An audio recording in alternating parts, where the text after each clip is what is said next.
Hey, it's Gerald from Lakers Fast Break. Anchor is the easiest way to make your next podcast. It's absolutely free, and their creation tools will allow you to record and edit your show right from your phone or your home computer. Anchor will then distribute your podcast for you so it can be heard on great podcast outlets like Spotify, Apple Podcasts, Radio Public, Google Podcasts, and many more. You can even make money from your podcast with no minimum listenership. It's everything you need to make a podcast all in one place. So download the free Anchor app today or go to anchor.fm to get started on your next podcast.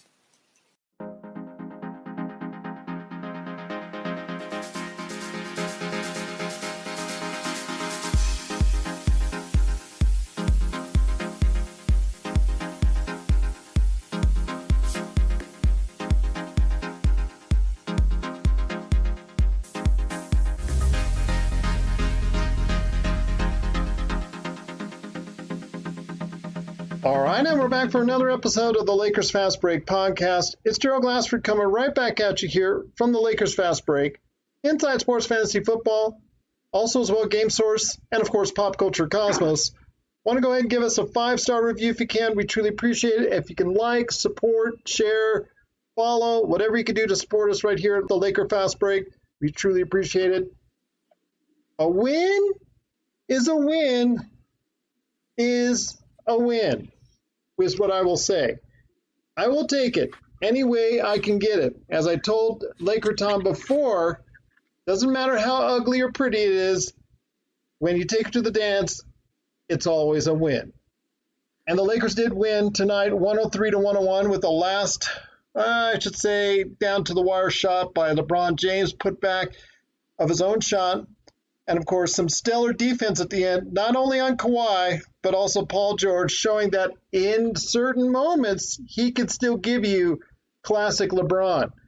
So anybody out there that wants to go ahead and say he can't do it anymore, or he hasn't got it anymore, or he just doesn't want to do it anymore, you know what? He can play the D that you can go ahead and count upon when the time is needed in a playoff or final scenario. But there's much to discuss today, and I've got two guys with me right now to talk the NBA season being back, and of course the Lakers winning. First off, he's the blog editor of LakerHolics.com. You got to go ahead and check out all of his work today at LakerHolics.com. It is Jamie Sweet, and Jamie, I like those words. Lakers win. The best words you can hear on a day like today, man. I mean, far better than Clippers upset Lakers on nobody's court whatsoever. No home court, really, although it was Laker graphics on the big boards. And that slight little murmur. They still use the video game music, but you know what? It wasn't directly on the broadcast, so I will let it slide. And then, you guys, soon LakerTom, let's get LakerTom involved. I know him as Tom Wong, but you know him as the mastermind behind LakerHolics.com. It is LakerTom. And before you do your John Sterling impersonation, we got to go ahead and do this. That virtual crowd thing tonight, we got to go ahead and have those fake arms coming out from us like that. The fake arms. If you saw the fake behind arms. The free throw line. Yeah, exactly. Because everybody, they digitized all the arms of the people in there, and seemingly it just did not look real. And then, I love also the fact that, during some of the key moments of the game, it showed everybody looking at their TV. So all the crowd is going like this. And so, you know what? It wasn't perfect, but I'm going to give the NBA a lot of props. They did a heck of a job tonight. They deserve all the credit in the world. And they created 2 last-second just exciting games, both in Zion's return in New Orleans and Utah, and also as well with the Lakers tonight. But our focus is on the Lakers game tonight, of course. A little bit to discuss, so let's go into it right now. LakerTom, you first. I know you want to go ahead and all right. You wanted Jamie to do it. You actually tweeted me to do it, but we ain't going to do it. So if you want to do it, the floor is yours right Lakers win. I'll have to practice my John Sterling, but okay. I'll actually be getting onto the Yankees score thing to hear the end of that game since Aaron Judge hit a 3-run homer to take them out for an 8-6 win. But I got to tell you guys, when I sat down for the game, I was really just a nervous wreck. Usually I'm pretty calm, and I promised my wife I wouldn't yell. I immediately broke that promise about 20 times, and I'm going to have to apologize grossly to her all the next couple of days for all of the screaming that I did. My daughter told me the same thing. My not non-basketball fan daughter told me, no screaming tonight, Dad, or else I will not be the happiest person on earth. So instead, I made all the Jim Carrey just movements, just crazy as much as I could, because it was nervous time. A lot of great performances today. A lot of things we need to discuss. Jamie, your initial thoughts on the game itself and how it went down. I mean, what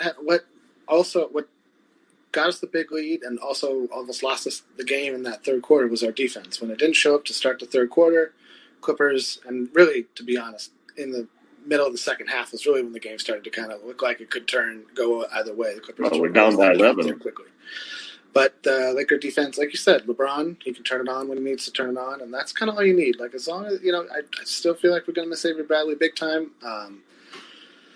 Caruso's game, but he just doesn't, he doesn't get calls. He's not quite as savvy as Bradley is.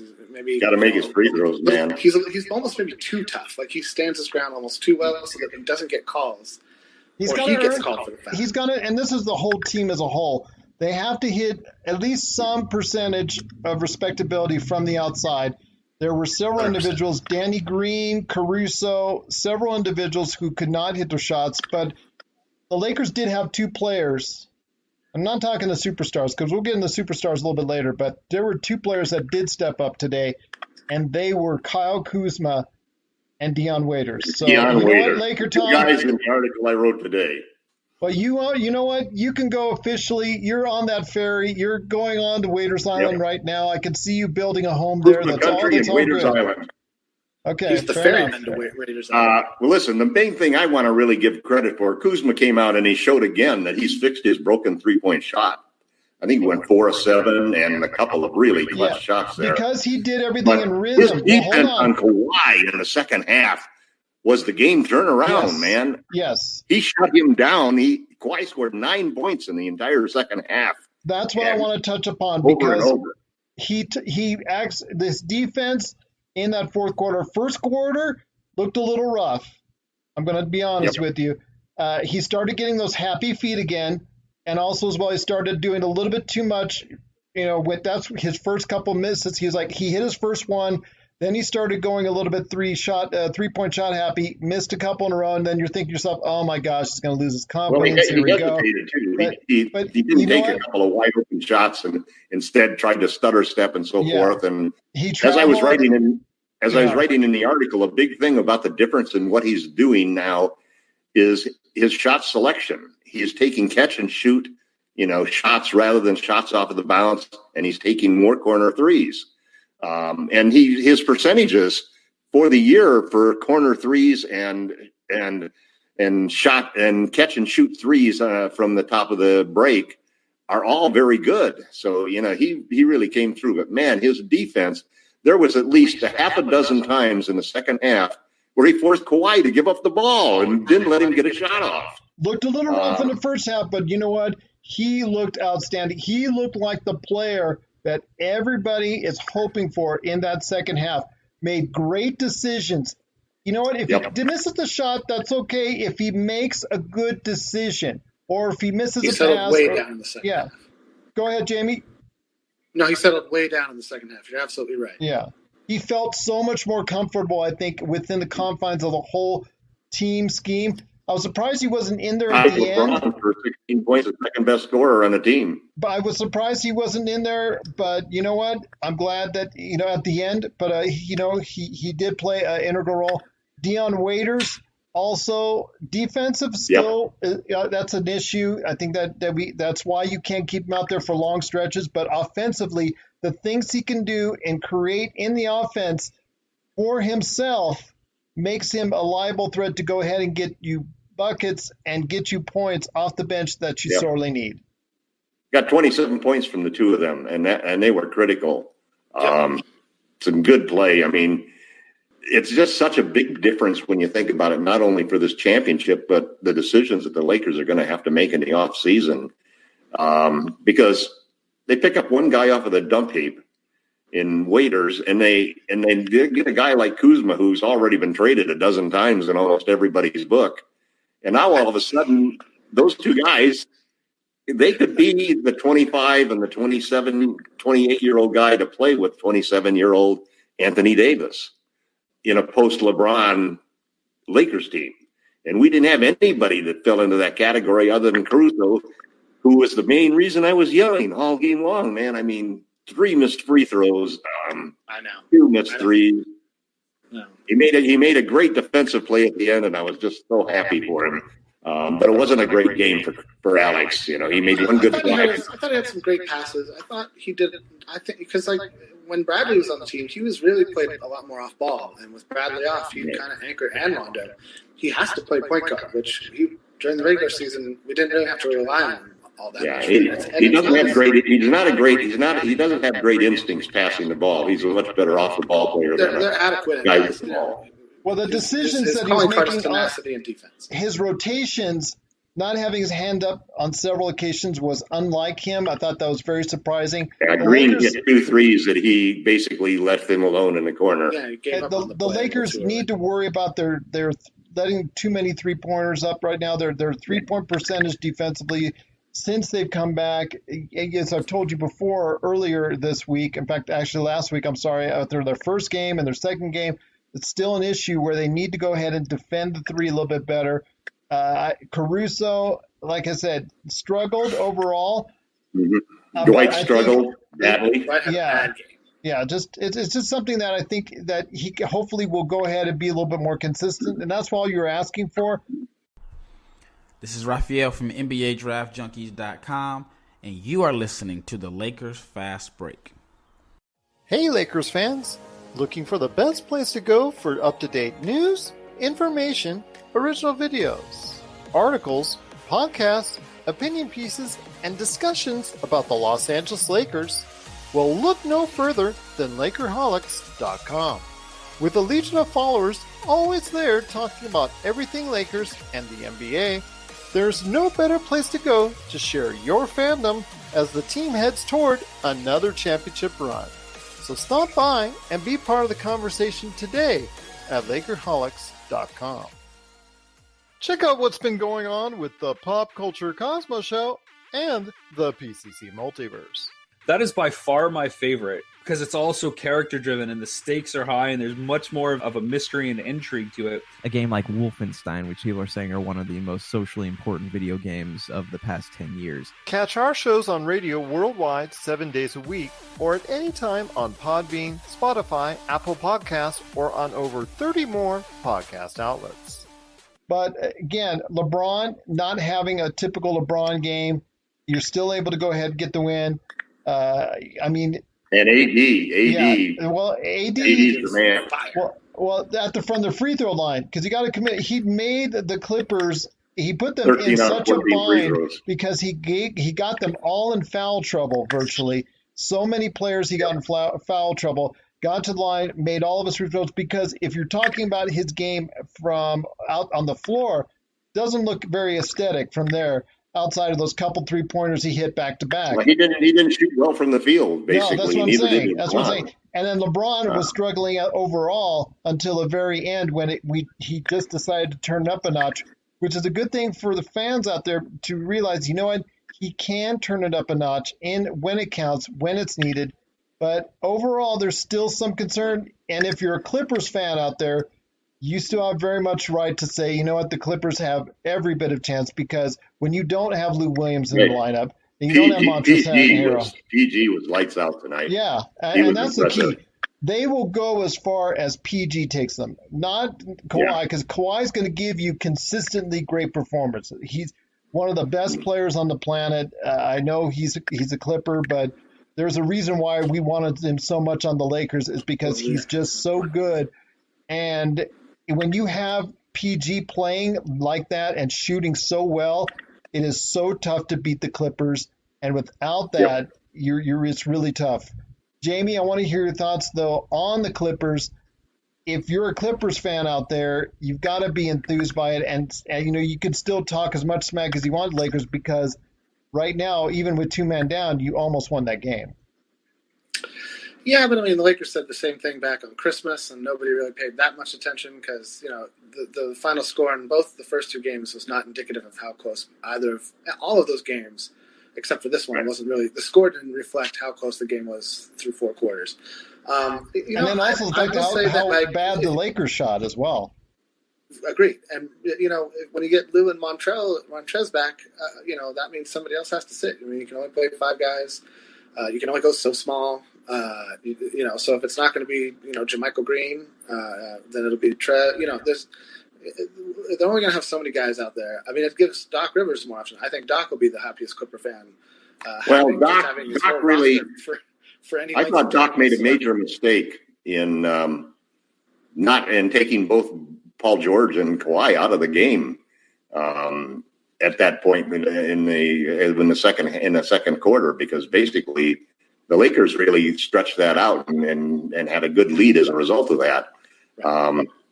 And that was one thing that I thought in the article I wrote. I made a big point that I think that Frank Vogel outcoached both Budenholzer and Doc Rivers when we swept that weekend sweep against the Bucks and the Clippers.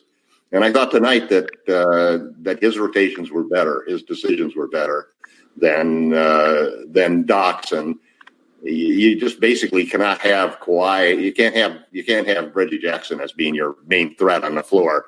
And they went through a stretch. They really paid the price for that. Again, it goes back to the foul trouble. They came out in the third quarter and started hitting the threes like crazy. But like you said, it goes back to the foul trouble. Better defense against that.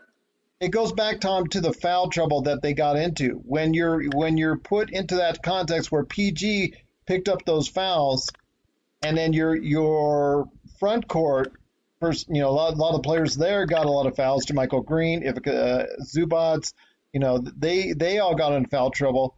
I mean, that creates a lot of problems. So you're going to have to rely more on Reggie Jackson, who in spurts did very good for them. But again, it's a situation with a lot of players in the league that are coming off the bench for you. They do great in spurts, but when you ask for extended minutes, their weaknesses start to show. Yeah, I tend to think that this was a big win for the Lakers because it's the only game of the 8 games that really counts. We've got a 5.5 game lead. Now we got a 6.5 game lead. So they essentially got the first. Win one more game, and they'll have to lose. Even if they swept the rest of their games, it's almost impossible for them. They win 2 more games, and it's all over. They can do whatever they want with the remaining games. So they essentially won it tonight. Get in shape. They essentially won the conference tonight. I think. 6.5 game lead with 7 to play. I don't think that's going to go ahead and anybody at this point in time challenge them. For the Clippers, you're just looking to get into somewhere between that 2nd and 3rd seed because they don't really care. I mean, the virtual fan thing does not provide you a really, as we saw tonight, a home court advantage. We didn't get the calls, I'll tell you that. Every close call goes against us. Or the replays. Yeah. The replays. I know. There was one other thing that I found interesting in the game, which was that, or really encouraging from the Lakers standpoint, which is to have that 11-point lead, or actually I think it was 15 or 16 at 13 at one point in time, to have a 13-point lead and then go down by 11. I know. And then to come back the way we did and take over the game so that we controlled it going all the way down to the wire, that was impressive. And the other thing about it is that not only did Dwight become unimportant the same as he was during the Bucks and Clippers games in March when we swept them on that weekend, but you could see that the moves that were made with Anthony Davis he was playing the 5 when he came in and LeBron went to the bench. There was none of this messing around with trying to go with 2 big guys in there and so forth. AD basically was playing the 5. And that's when we played well. And I think Morris played like 5 minutes. I didn't get a chance to look at the stats from an NBA.com. If he played 5 minutes, I'll be surprised. Of what? Marcus Morris, if he played 5 minutes. Well, Marcus zeroed out. I don't remember Marcus making a point either. I think the Morris brothers got zilch for that evening. But our problem has always been what happens when LeBron's off the floor. We didn't have that problem tonight because of Anthony Davis, and because we played him at the 5, and that with 4 other shooters on the floor, he's a much harder cover for defenders than if you've got JaVale down there. Although JaVale played well when he was in the game, but boy, Dwight had a terrible game. He's had a bad scrimmage. He hasn't come into the bubble with the same frame of mind. I feel. There's been a couple articles about how he had avoided any faux pas up until the bubble, and then his comments. All of a sudden he starts spouting a bunch of Kyrie Irving, theories and stuff. Flatter. He's on the right team to have a little bit of a departure. Like he'll get there. It's weird for everybody. So I'm willing to give everybody a little bit of leash. I think it increases the chances that Boogie will be on the team next year instead of him. Well, guys, it's been great talking about it. I want to hear some final thoughts, though, on this game. LakerTom, before I hit it over to Jamie Sweet, I'm going to go ahead and hit you first. Your final thoughts on the game. Again, not a great performance for LeBron until the very end. That's when he really showed what he has. Great performances by Kawhi and PG, thwarted by an awesome performance by Anthony Davis. And Kyle Kuzma. And if I had to give game ball, obviously went to AD. And I think Barkley's right in a big sense. When the Lakers play the Clippers, those 2 best wing defenders in the league make it tough on LeBron. It's hard for him to get going, especially the way they clog up the middle. But the difference maker is AD because they don't have anybody who can really cover him. And then the second ball that I'd give out would be to Kyle Kuzma, 16 points and stellar fourth quarter defense on Kawhi Leonard that I think was a key to the game. So those are my 2 game balls for the Lakers win, and then thank God they did. Thank God they won. I'd have had a horrible night. I probably wouldn't be asleep all night long if the Clippers had upset us. It was just heartbreaking, I mean, I'm going to have a heart attack at the rate that this season started off with. One's enough. So, Jamie, before we head on out, I want you to hear some final thoughts with you on the Lakers game tonight. How encouraged by the awesome Lakers win tonight and the fact that we are now playing NBA basketball?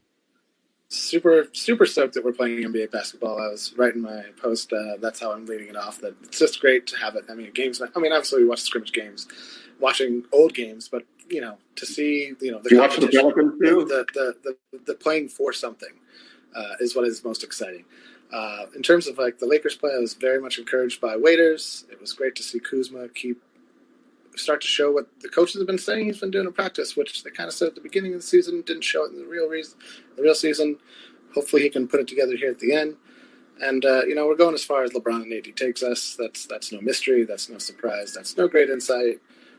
It's just plain facts, man. So nice to see them win. Great to get it off on the right foot, essentially locking up, the number 1 seed with a win. And,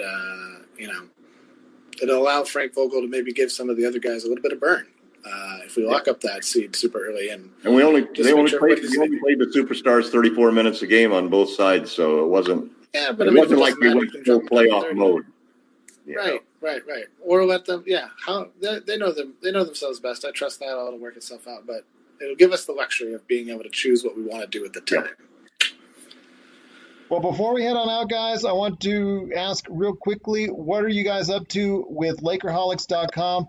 I'm going to tell everybody out there for Lakers Fast Break, we have at least 25, that's right, 25 podcasts this month based on the NBA bubble previews and thoughts on the NBA bubble and everything that went on. So if you can check out our entire list of podcasts we have done this month, you want to check out the Lakers Fast Break channel anywhere you get your podcasts. Plus, also as well, you can go ahead, if you have a question for us, add Lakers Fast Break on Twitter or LakersFastBreak@yahoo.com. And please, once again, if you get a chance, give us that 5-star review on Apple Podcasts.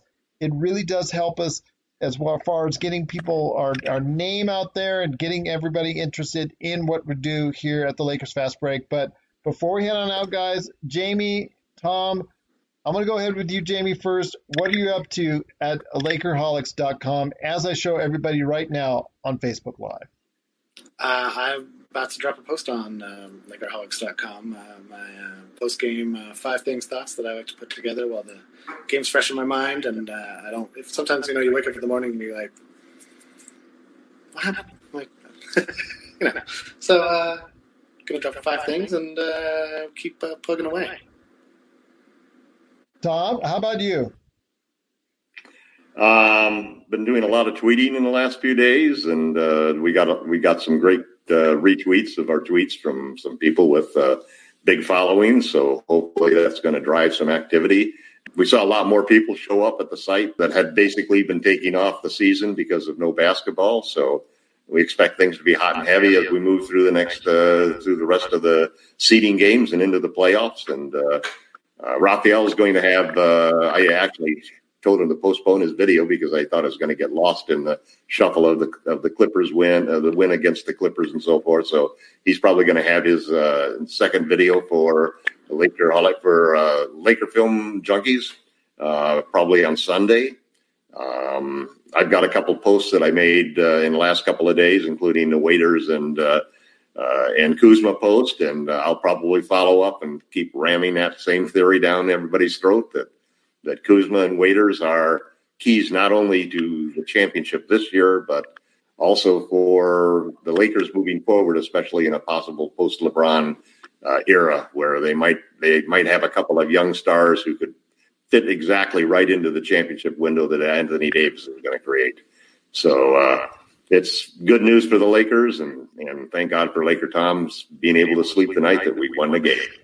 There you go. That would be a shame if LakerTom couldn't sleep, because I would probably hear about it on Twitter, or at least a text on my phone or something. Hey, Gerald, it's all your fault. The Lakers didn't win, so I get the blame all the time. But we should mention that Gerald is actually he's actually on the road doing this podcast, and so we really appreciate the extra effort over and beyond. He is our Alex Caruso, and he played better than Alex did tonight by coming through with this podcast and so forth. Thanks a lot. Paycheck? We really appreciate the effort. Can I have his paycheck? That's all I ask. Well, hopefully, I hope he's still on the team as we move forward. Alex came through with a couple of good plays, so he resurrected it. Although he caused me to yell so loud my wife could hear me several times, so I'll have to be careful about that. Next thing I know, I'm going to be actually putting on Bluetooth speakers to be able to watch the game. Got to put a paper bag over your mouth, LT, so it just goes in. She put a paper bag over my head is the problem. All right, well, let's stop talking about the domestic scuffles for at least this time around, because the Lakers did win. LakerTom, you're going to work on your John Sterling voice. The Lakers won. Yes, work on that John Sterling voice. I'll work on my John Sterling call for the next post-game show. Sounds good. Guys, any last thoughts? Social media, how can they get a hold of you? Any questions, or do you just want them to go ahead and stop by LakerHolics.com? Join the celebration at LakerHolics.com tomorrow, because we'll all be there. We'll all be there enjoying the win over the Clippers. Sounds good to me, guys. Once again, I have Jamie Sweet, the blog editor for LakerHolics.com, and the man himself, the guy behind LakerHolics.com. It is LakerTom. This is Gerald Glassford from the Lakers Fast Break. Once again, the Lakers do win. It's back to NBA basketball for us. The Lakers win 103-101 over the Clippers. And my goodness, that sounds real darn good if you're a Lakers fan indeed.